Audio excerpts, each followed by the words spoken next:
ગીર સોમનાથ જિલ્લામાં 31 ડિસેમ્બરને લઈને પોલીસ સજ્જ થઈ ગયું છે, જે અમરેલી અને જૂનાગઢ બોર્ડર પર સઘન ચેકિંગ શરૂ કરવામાં આવી રહ્યું છે, જે શાસન ગીર વિસ્તારમાં ગેસ્ટ હાઉસ અને અન્ય મહત્વના સ્થળોની તપાસ પણ હાથ ધરવામાં આવી રહી છે, જેથી જાહેર સુરક્ષા અનિશ્ચિત થાય તે માટે ગીર સોમનાથ પોલીસ એલર્ટ થઈ ગયું છે, જે 31 ડિસેમ્બરને લઈને સુરક્ષા વધારવામાં આવી ગઈ છે, જે બોર્ડર ચેકિંગ પણ હાથ કરવામાં આવી રહ્યા છે, જે સઘન કામગીરી હાથ ધરવામાં આવી રહી છે, જે ગેસ્ટ હાઉસ સહિત સ્થળો તપાસ કરવામાં આવી રહ્યા છે, જે પોલીસ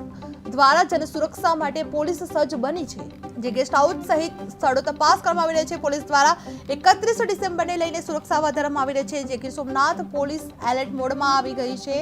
જે 31 ડિસેમ્બરને લઈને સુરક્ષા વધારવા માટે આવી છે, જે બોર્ડર ચેકિંગમાં સઘન કામગીરી હાથ ધરવામાં આવી રહી છે, જે પોલીસ દ્વારા ગેસ્ટ હાઉસ સહિત સ્થળો તપાસમાં કરવામાં આવી રહ્યા છે. જન સુરક્ષા માટે પોલીસ સજ્જ બન્યું છે, જે ગેસ્ટ હાઉસ સહિત સ્થળો તપાસ માટે પોલીસ પહોંચી ગઈ છે, જે જન સુરક્ષા માટે પણ પોલીસ સજ્જ બની છે, જે 31 ડિસેમ્બરને લઈને સુરક્ષા વધારવામાં આવી છે, જે શાસન ગીર વિસ્તારમાં ગેસ્ટ હાઉસ અને અન્ય મહત્વના સ્થળોને પણ તપાસ હાથ ધરવામાં આવી છે. 31 ને લઈ અને વેરાવળ અને સમગ્ર ગીર સોમનાથ જિલ્લાના યુવાધનમાં ખૂબ ઉત્સાહ છે અને લોકો ખૂબ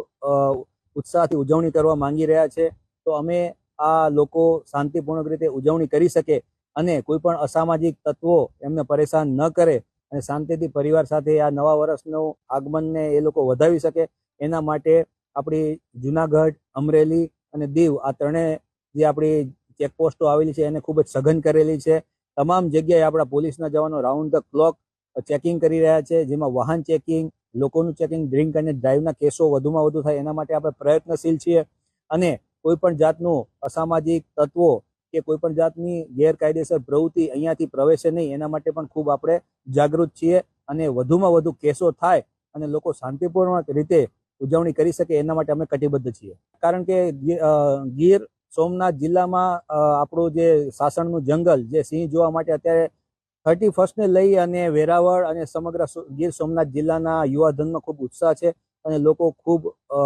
ઉત્સાહથી ઉજવણી કરવા માંગી રહ્યા છે. તો અમે આ લોકો શાંતિપૂર્ણ રીતે ઉજવણી કરી શકે અને કોઈ પણ અસામાજિક